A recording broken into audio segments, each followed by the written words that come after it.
அஸ்ஸலாமு அலைக்கும் வரஹ்மத்துல்லாஹி வபரகாத்துஹு. ஜும்மா முபாரக். அன்பார்ந்த அனைத்து உறவுகளுக்கும் இனிய காலை வணக்கம். உங்கள் மீது சாந்தியும் சமாதானமும் உண்டாகட்டும். எல்லாம் வல்ல இறைவனை பிரார்த்தித்தவனாக இன்றைக்கும் கோய் தொடங்கிய பல முக்கியமான செய்திகளை பற்றி தான் பார்க்க போகிறோம். வீடியோவை கடைசி வரைக்கும் பாருங்க. தெரியாத நண்பர்களுக்கும் மறக்காம ஷேர் பண்ணுங்க. வீடியோ பிடிச்சிருந்தா ஒரு லைக் பண்ணுங்க, சப்ஸ்கிரைப் பண்ணுங்க, தொடர்ந்தும் சப்போர்ட் பண்ணுங்க. வீடியோக்குள்ள போறதுக்கு முன்னாடி தயவு செய்து இன்றைக்கி லீவுக்கு போகிறவங்க ரொம்ப கவனம். ரோடை க்ராஸ் பண்ணும்போது பாதசாரி கடவைகளால் அல்லது பாலங்களால் மட்டும் ரோடை க்ராஸ் பண்ணுங்கள். இந்த மாதிரி குறுக்கா மறுக்கா ஓடினீங்கன்னா 75 தினார் அபராதம். சிட்டிக்கு போகிறவங்க ரொம்ப கவனம். ஏன்னா இப்போது டார்கெட் ரெடியாக இருக்குது. யாருடா மாட்டுவா பிடிக்கிறதுக்குன்னு காத்துக்கிட்டு இருக்கிறாங்க அதிகாரிகள். 75 தினார் அபராதம், மறந்துடாதீங்க. ரொம்ப கவனம். பார்க்கலாம். அனைத்து தகவல்களையும் குவைத் டினார் மதிப்பு உள்ளதா பார்த்தலாம். இலங்கைக்கான ரூபாயில் ஒரு தினாரின் மதிப்பு 1064 ரூபாய் 96 உள்ளது. இந்தியாவின் ரூபாயில் ஒரு தினாரின் மதிப்பு 309 ரூபாய் 14 உள்ளது. இந்த ரேட் அல் முசைன் எக்ஸ்சேஞ்சினுடைய அப்ளிகேஷன் ஆன்லைன் ரேட் ஆகும். குவைத்துடைய பல பகுதிகளிலுமே அல் முசைன் எக்ஸ்சேஞ்ச் பிரான்ச் இருக்குது. அதே மாதிரி ஜமியாக்கள்லையுமே அவங்களுடைய மெஷின் இருக்குது. உங்களுடைய பணத்தை அனுப்பிக்கொள்ள முடியும். குவைத்துடைய பல எக்ஸ்சேஞ்சுகள்லையுமே அக்கௌண்ட் நம்பரை மறைச்சிடுறாங்க. இதை பற்றி உங்களுக்கு தொடர்ந்துமே தெரியத்தாது. நீங்கள் ஏதாவது ஒரு புதிய எக்ஸ்சேஞ்சுக்கு பழைய பற்றுச்சீட்டோட போகிறீங்களா இருந்தால் நிச்சயம் அதில் அக்கௌண்ட் நம்பர் சரியாக இருக்கா அப்படின்றத செக் பண்ணிக்கோங்க. அப்படி இல்லாத பட்சத்தில் எழுதிட்டு போனாலும் பிழை இல்லாத அக்கௌண்ட் நம்பர் எழுதிட்டு போங்க. ஏதாவது ஒரு நம்பர் பிழைத்தாலும் கூட உங்களுடைய பணம் நாட்டுக்கு போய் சேராது. அந்த பணத்தை திரும்ப பெறணுமா இருந்தாலும் ரொம்ப நாட்களாகவும் மறுபடியும் கட்டணம் செலுத்த வரும். அதே போல் எக்ஸ்சேஞ்சுகளில் பணம் அனுப்பி முடித்தது மறக்காமல் பற்றுச்சீட்டை செக் பண்ணி பாருங்கள். எல்லா டீட்டெயில்ஸும் சரியாக இருக்குதான்னு. நீங்கள் சரியான டீட்டெயில்ஸை கொடுத்துருந்தாலும் கூட எக்ஸ்சேஞ்சில் வேலை பார்க்குறவங்க பிளவுறதுக்கும் வாய்ப்பு இருக்குது. அது மாதிரி பலருக்குமே நடந்திருக்குது. முடிந்த வரைக்கும் நீங்களும் உங்களுடைய கஷ்டப்பட்டு சம்பாதிக்கக்கூடிய பணத்தை நல்ல எக்ஸ்சேஞ்சுகள் மூலம் அனுப்புங்க. எங்கே அதிகமான ரேட் கொடுக்குறாங்க அப்படின்றது இருந்தாலும் மறக்காம கமெண்டில் மென்ஷன் பண்ணுங்கள். குவைத்துடைய தங்க விலையை பார்த்தலாம். ஒரு கிராம் 18 கேரட் தங்கத்தின் விலை 33 தினார் 857 ஃபில்ஸ். ஒரு கிராம் 21 கேரட் தங்கத்தின் விலை 39 தினார் 500 ஃபில்ஸ். ஒரு கிராம் 22 கேரட் தங்கத்தின் விலை 41 தினார் 396 ஃபில்ஸ். ஒரு கிராம் 24 கேரட் தூய தங்கத்தின் விலை 45 தினார் 143 ஃபில்ஸ். தங்க விலை தொடர்ந்தும் அதிகரித்து கொண்டே இருக்குது கடந்த நாட்களை விட. பார்க்கலாம். அனைத்து தகவல்களையும் இதோ குவைத்துடைய வெளியுறவு அமைச்சர் அமெரிக்கா விஜயம் United States Secretary of State ஓடு இணைந்து பேச்சுவார்த்தை. அடுத்ததா மிக முக்கியமான தீர்மானங்கள் விரைவில் எடுக்கப்படும். ஹிஸ்புல்லாவோடு திடீர் பேச்சுவார்த்தைக்கு அமெரிக்கா முனைவு. அதே மாதிரி இதுவரையிலும் தொடர்ந்தும் ஈரானுக்குள் நுழைய முற்பட்ட 127 கப்பல்களை பிளாக் பண்ணியது யுஎஸ் ஆர்மி. இது பார்த்திங்கன்னா அவங்க ஆல்ரெடியே தெரிவிச்சிட்டாங்க. கடல் எல்லையில் இந்த மாதிரி இவங்களுடைய அட்டகாசத்துக்கு நிறைய தடவை நாங்களும் பதிலடி கொடுத்துட்டோம். ஆனால் கடைசி கட்டமாக நாங்கள் எடுக்கக்கூடிய முடிவு ரொம்ப மோசமானதாக இருக்கும் அப்படின்னு ஈரான் தரப்பு தெரிவிச்சிருக்கிறாங்க. ஈரான் தரப்பை விடுங்க. ஆனால் குவைத்துடைய நிலைமை, பஹ்ரைனுடைய நிலைமை, கட்டாருடைய நிலைமை இந்த ஹொர்மோஸ் பிரச்சனையால் இன்னும் அதிகரிச்சுக்கிட்டே இருக்குது. கடந்த நாட்களை விட ரொம்ப மோசமான சூழலுக்கு முகம் கொடுக்க ஆரம்பிச்சிருக்கு அப்படின்னு சொல்லலாம். அரபு நாடுகளுடைய பொருளாதார ரீதியான தன்மை, அதே மாதிரி எரிபொருள் உற்பத்தி, அதாவது மசகு எண்ணெய் உற்பத்தி பெரிதளவில் குறைச்சிருக்கிறாங்க அப்படின்றதும் குறிப்பிடத்தக்கது. ஆனால் கேப்பில் கெடா வெட்டுறவங்களை பார்த்துருக்கீங்களா, அதுதான் ஈராக் அப்படின்னு சொல்லலாம். ஈராக்கு கேபினெட் அப்ரூவ் பண்ணியிருக்காங்க. சிரியாவோட சேர்ந்து டிரான்ஸ்போர்ட்டேஷன் மற்றும் ஸ்டோரேஜ் ஹேண்டலிங் எல்லாம் ரெடி பண்ண போகிறாங்க. அதாவது இப்போதைய சூழலில் ஈராக்கு தான் அவங்களுடைய பெட்ரோல் வியாபாரத்தை வேறு வழியில் ரூட்டு மாற்றிக்கிட்டு இருக்கிறாங்க. குவைத்தில் 2 சோகங்கள். ஒன்று பார்த்திங்கன்னா இந்திய சகோதரருடைய மரணம். அதே போல் இன்னொரு அதிகாரி, சிவில் ஏவியேஷனுக்குரிய அதிகாரி ஒருவருடைய ஒரு கால் இழக்கும் துயரம் இந்த விமான விபத்தில் நடந்திருக்குது. அதே போல் பார்த்திங்கன்னா தொழிலாளர்கள் நிறைய பேர் பயனடைஞ்சிருக்கிறாங்க. இந்த முறை ஸ்மால் ப்ராஜெக்ட் வீசாவிலிருந்து வேண்டிய விசாக்கு மாறிக்கொள்ள வாய்ப்பு கொடுத்ததில்ல கிட்டத்தட்ட 14,440 ஒர்க்கர்ஸ் பெனிஃபிட் அடைஞ்சிருக்காங்க அப்படின்றது தெரிய வந்திருக்கு. ட்ரான்ஸ்ஃபர் டிசிஷன் அவங்களுக்கு பிடிச்ச செக்டாருக்கு. அதே மாதிரி small project tops labour transfer இப்போதைக்கு பார்த்திங்கன்னா 8,553 ரிக்வஸ்ட் வந்திருக்கிறதா தெரிவிச்சிருக்கிறாங்க. பார்க்கலாம், இந்த ஜூன் மாதம் வரைக்கும் தான் சான்ஸ் இருக்குது. என்ன மாதிரியான மாற்றங்கள் வருதுன்னு பொது மன்னிப்பு அதெல்லாம் கொஞ்சம் கொடுத்தாங்கன்னா நல்லா பார்த்து பண்ணுங்க சார், அப்படி தான் கேட்க இருக்குது உள்துறை அமைச்சரிடம். கிட்டத்தட்ட 6,000 போலியான பொருட்கள், ஒரிஜினல் மாதிரி டூப்ளிகேட்டான பொருட்கள் பார்த்திங்கன்னா சால்மியா ரைடில் கண்டுபிடிக்கப்பட்டதாக தெரிவிச்சிருக்கிறாங்க. கடைகளில் வேலை பார்க்குறவங்க வியாபாரிகள் கவனம். அதே மாதிரி 20 ஆசியன்கள் கடந்த நாட்களில் பார்த்திங்கன்னா இதில் தான் ஹாலிடேஸ் டைமில் பிடிபட்டிருந்தாங்க. கேம்பிளிங், அதாவது சூதாட்டத்தில். இந்த சூதாட்ட பிரச்சனைகளில் கொஞ்சம் இப்போது நிறைய பேர் அதிகமாக சூடு பிடிச்சிருக்கிறதா சில தகவல்கள் வந்திருக்குது. தயவுசெய்து கவனம், வாழ்க்கையும் இழந்துருவீங்க, பணத்தையும் இழந்துருவீங்க, கடைசியில் இந்த அரபு நாடுகளுக்குள்ளேயும் வர முடியாமல் போயிடும். ரொம்ப கவனம். காலை 7:30 மணிலேருந்து 1:30 மணி வரைக்கும் வேலை நேரங்கள். அதே போல் பார்த்திங்கன்னா மறுபடியும் மதியம் அல்லது மாலை 5 மணிலேருந்து 9:30 வரைக்கும் மினிஸ்ட்ரி ஆஃப் இன்டீரியர் உங்களுக்கான சேவைகளை வழங்குவாங்க இந்த சம்மர் சீசனில்.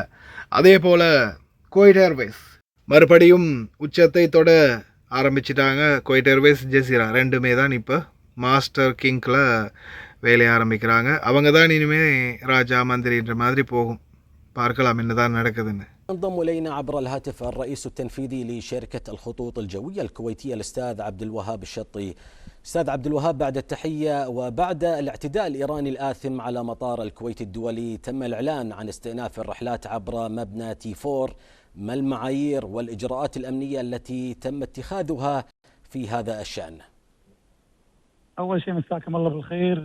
طبعا استئناف الرحلات من مبنى تي4 جاء بعد تنسيق ودراسة مع أخواننا في الهيئة العامة للطيران المدني وإجراءاتنا اللي اتبعناها في خطة الطوارئ المعدة مسبقا معاهم. لذلك بلش الإجراء التشغيل بعد تنسيق مسبق مع الطيران المدني وأخذ الموافقات المحلية والدولية والتي تضمن استمرارية التشغيل بأعلى معايير السلامة الدولية والمحلية. نعم، وما هي أهم الإرشادات التي يجب على المسافرين اتباعها؟ طبعا الإرشادات اللي هي متبعة حسب الخطة المعدة مسبقا. إذا كانوا في المطار وصار أي إجراء للإجلاء أو الإيواء يتبعون الإرشادات ويعطون فرصة للفريق أن يساعدهم بسلاسة وبسهولة. ولكن احنا اليوم أثبتنا مع أخواننا في الطيران المدني أن الخطة كانت مدروسة من قبل وطبقت بحذافيرها. لذلك طلعنا جميع الركاب بوقت قصير ووديناهم إلى أماكن آمنة. نعم أستاذ عبد الوهاب، كيف تتم جدولة رحلات الطيران المتأخرة؟ احنا أول ما جانا الموافقة أو جاتنا الموافقة من الهيئة العامة للطيران المدني، احنا كنا اوريدي قاعدين نعيد جدولة الرحلات تحسبا لقرار الاستئناف، فأجلنا الرحلات وأعلنا في وسائل التواصل الاجتماعي وعن طريق الويب سايت مالنا أن نتأمل من الركاب اللي مصرين على أن يسافرون بهاليوم يكونون متواجدين قريبين، لأن راح يكون الإعلان يعني في وقت قصير أن نعيد جدولة الرحلات. والحمد لله أول ما جانا قرار الاستئناف في أقل من ساعتين احنا طلعنا أول رحلة اللي هي لجنيف تقريبا ساعة و50 دقيقة، وهذا ما تم إلا بالتنسيق مع الهيئة العامة للطيران المدني، والركاب كانوا على استعداد أن يكونون على هالرحلة. اجتمع وزير الخارجية الشيخ جراح جابر الأحمد الصباح مع السيد مارك روبيو وزير خارجية الولايات المتحدة الأمريكية الصديقة، وذلك خلال الزيارة الرسمية التي يقوم بها إلى العاصمة الأمريكية واشنطن. وتم خلال الاجتماع استعراض الشراكة الاستراتيجية الراسخة بين البلدين الصديقين وما يجمع شعبيهما من علاقات تاريخية وثيقة. وأكد الجانبان حرصهما على مواصلة تعزيز أطر التعاون الثنائي والتنسيق المشترك في مختلف المجالات، لا سيما السياسية والدفاعية والاستثمارية والثقافية، بما يواكب متانة العلاقات الثنائية المتميزة ويدفع بها نحو آفاق أرحب، ويعزز فرص تطويرها بما يخدم المصالح المشتركة للبلدين الصديقين. كما جرى خلال اللقاء إدانة الاعتداءات الإيرانية الآثمة والمتكررة ضد دولة الكويت، والتأكيد على حق دولة الكويت الكامل في اتخاذ جميع الإجراءات اللازمة لصون سيادتها وسلامة أراضيها.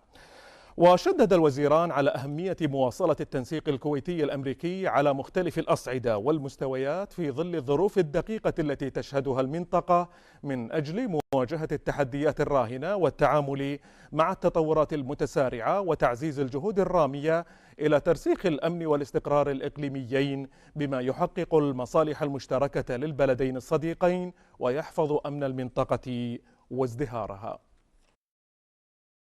عودة العمليات التشغيلية في طيران الجزيرة بكامل طاقتها الفنية في الملاحة الجوية، حيث أن قطاع الطيران يعتبر رافدا رئيسيا في نمو الاقتصاد المحلي، لا سيما وأن عودة الرحلات الجوية دلالة على قدرة الكوادر الفنية في القيادة. عودة الملاحة الجوية بكامل طاقتها التشغيلية في مطار وطيران الجزيرة بعد التنسيق مع السلطات الكويتية، وبذلك أنهت رسميا جدول رحلاتها في مطار السعودية الشقيقة.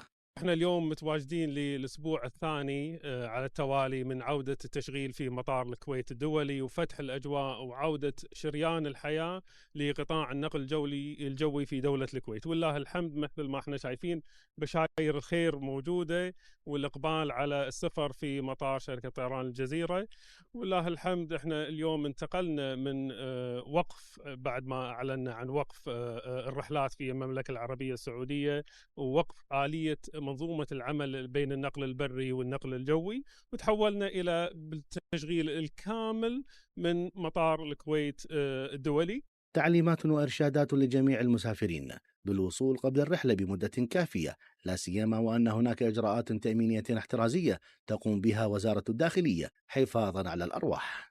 وضعنا الخطة التشغيلية بما يتوافق مع الإجراءات التي وضعتها السلطات في دولة الكويت، والله الحمد احنا نستقبل الركاب قبل موعدهم ب4 ساعات، نستقبلهم في منطقة البارك اند فلاي ويقدرون يوصلون إلى المطار من خلال توفير خدمة الباصات بشكل مباشر بمسافة دقيقة عن المطار، والله الحمد شفنا مثل ما احنا تكلمنا سابقا قدرنا نوصل إلى عدد 36 رحلة بين مغادرة ووصول، وهذا ضمن الخطة التدريجية التصاعدية اللي وضعناها بالتنسيق مع السلطات في الهيئة العامة للطيران المدني.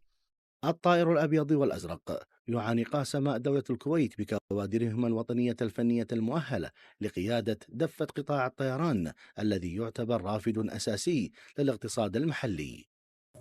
U.S. Central Command was created in direct response to the threats posed by the Islamic Republic of Iran, and I am the 16th CENTCOM commander to deal with the Iranian problem set.